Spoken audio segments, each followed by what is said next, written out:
14 years po ako doon sa sa Kilusan, mahigit.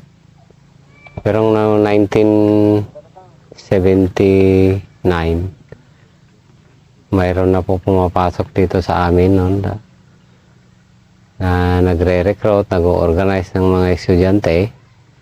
Nung panahon na po yun ay nag-aaral po ako dun sa Santa Teresita Vocational High School noon.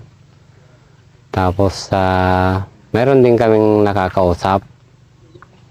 Sinasabi nila yung sistema ng gobyerno dahil panahon nga ng martial law noon,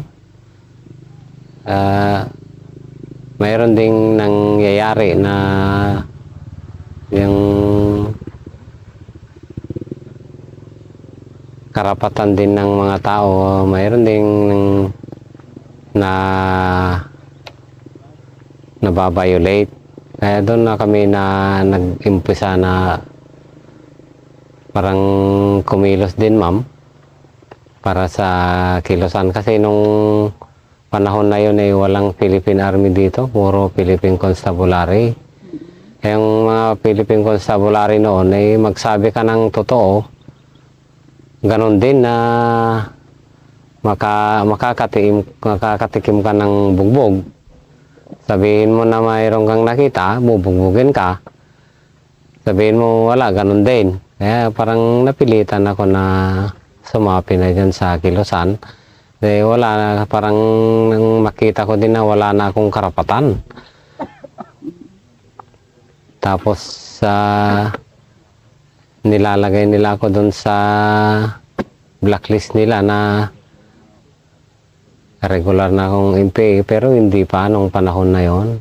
Kasi nag-aaral pa ako doon sa vocational high school noon. Kaya dahil dyan sa hinanting-hanting ako, tapos marami ng mga nangyari dito na ako noon. Yung mga salvaging. Kung hindi ako magkamali, mga 10 yung namatay dito sa barangay namin na hindi namin alam o unsolved.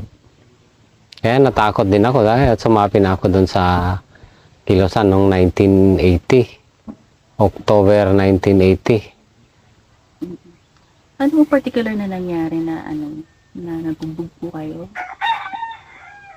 Mayroon na akong nung doon sa Santa Teresita Police Station noon.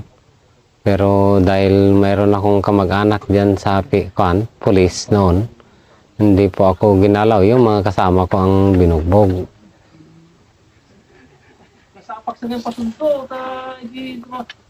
Noon. Kaya lahat ng mga malalaking politiko o mga tao na kontra sa Kilusan, yun ang nililiquidate. So yung nabanggit mo kanina na humawak ka ng squad, ilang taon mo hinawakan yung posisyon na yon bilang isang squad leader? Bali ko lang, sir, mga 1 year. 1 year. Oh, noong 1986, nandun pa rin ako na yung unit na yun, pero ibang posisyon na naman ang binigay sa akin noon. Anong posisyon naman ng Kilusan ang ibinigay sa iyo? Nung nasa corner na kami noon, ako na ang assistant company commander ng partisan unit na, sir. Assistant company commander ng partisan unit. Oo, sir. Ano naman ang mission ng partisan unit na yan sa Kilusan o particular nito sa Masa? Ang mission ng partisan unit nun, sir, yung pag-organize sa mga sentro o kapatagan ng Region 2. Yan ang binigay na trabaho ng kanon. Ano yan? Armado siya? Merong armado, sir. Meron ding di armado. Marami kaming grupo na kanon, mga naka-short firearms na mag-organize sa mga kapatagan. Mayroon ding team na liquidation squad. Mayroon ding yung komando. commando unit. Hanggang kwan lang, section ang pinakamarami. Ilang tao yung isang section nyo? Kung sir, mga 16 pataas, sir. So ilang tinatawag yung section. Oo, sir. Ilang commander naman ang bali yung mahawak doon na namumuno? Bali tatlo, sir. Mayroon ding section leader, saka yung assistant, tapos yung political officer nila. Bali tatlo yung humahawak. So ang ano niyan, ang trabaho niyan talagang pang ano lang talaga, pang sabak sa mga kontra sa kilusan. Oo, sir. Pero yung mga Sparrow, yung mga team at saka yung komando, priority na mission nila yung kanon, mga small unit ng armed forces, pangunahin yung intelligence section. Bakit gano'n na lang ang ginawa nyo? Bakit gano'n na lang kayo kainit nung panahon ng mga Sparrow na kahit na mga nakasibilyang mga sundalo inyong ninilikida? Yung kasi ang order, sir, pero yung panahon na yun, yung mayroon na kaming seminar noon doon sa Geneva Convention. Nakatin ka ba doon? Oo, sir. Yung protocol to, 1 at saka 2. Di ba, bawal yon, pero ewan ko doon sa taas kung bakit ino-order pa. Na yung mga magbabakasyon na mga militar, bawal na kwan yun. I-abduct o i-captured. Pero pinapatay pa rin. Bakit yung binabayulit? Anong klaseng Ayun organisasyon ba yun? Ayun ang order sa taas kasi, sir. Mm. Pagka hindi mo gawin yon, ikaw naman ang paghihinalaan na mayroon kang kasabwat sa hinti ng militar, mahirap din yun. Kaya mayroon ding nababayulit na yung mga ganun, sir. Kung sakaling may mga pagkakataon na gano'n, naging suspitsa ka ng kilusan na ikaw yung parang kumbaga may pinapanigan ka o yung, katulad sinabi mo kanina na pag hindi mo gawin yung trabaho mo bilang isang member ng yung liquidation squad, ano namang parusa ng isang kasapi kung gano'n halimbawa yung magiging sitwasyon niya? Under observation ka, sir. Minomonitor yung kan. Oo. Pati yung mga kausap mo, minomonitor. Kaya mahirap. So yung posisyon mo kanina nasabi mo, ilang taon mo namang hinawakan yon? Bali, 1 taon din, sir. So sa palagay mo, yung taktika na in-apply mo, naging epektibo ba sa pag-organisa mo ng mga... Yung sir, effective sana yon, pero kasi nakakapasok kami sa kahit ng sentro ng Tugigaraw yon, napapasok namin yan noon kahit yung hanggang yung Santiago City at saka lahat ng bayan ng Isabela at saka Cagayan napapasok namin.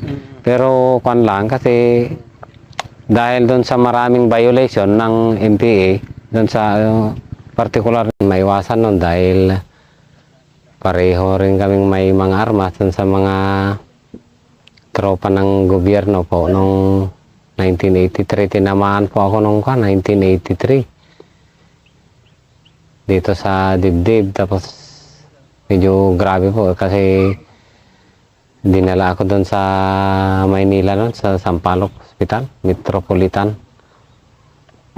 Bali 1 taon po ako doon na nagpahinga kasi medyo paralyzed yung kamay ko na isa noon. Tapos nung 1984 binalik din po ako dito sa Cagayan. Doon sa may 3rd district din. Sino pong nakatama sa inyo? May nagkaroon po yung kwentro? Opo, sa tropa ng sa provincial command po sa Philippine Constabulary noon. So PC rin po yung Opo, PC rin. Tapos naging CAFGO po kayo rin. Naging CAFGO rin po kayo. Ngayon po. Ngayon CAFGO kayo? Oo. Paano po nangyari yun? Na nag-NPA kayo at nag-CAFGO po kayo? Kasi noong 1994, bali, nagbalik sa gobyerno po ako. Kasi dahil doon sa mga pangyayari doon sa Kilusan noon na doon sa Partido Komunista ng Pilipinas noon ay nagkaroon ng faksyon. Bali, 3 grupo yan ng CPP-NPA. Kaya noong 1993, hindi po namin alam kung sino ang susundin namin doon sa grupo na yon. Kaya noong 1994, January,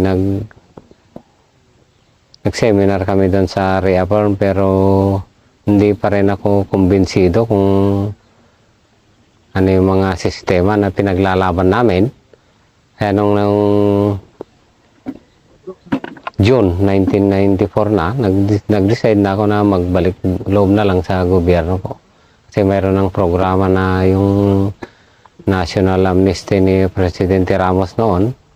Kaya nag-decide na lang ako na magbalik na lang sa gobyerno. Para kung ano man yung may tutulong ko, yun na lang ang decide ko noon. Paano po kayo nag-ano sa gobyerno noon? Paano po kayo, may nilapitan kayo? Paano ba yun?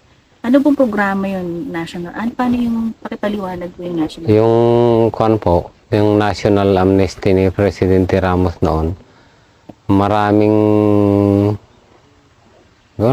na benepisyaran. Kasi marami kaming kwan na nagbalik gobyerno po.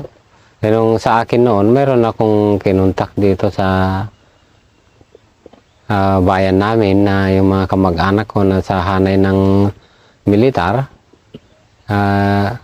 Sumulat ako dun sa mga magulang ko na kausapin sila. At babalik na ako dito sa Santa Teresita.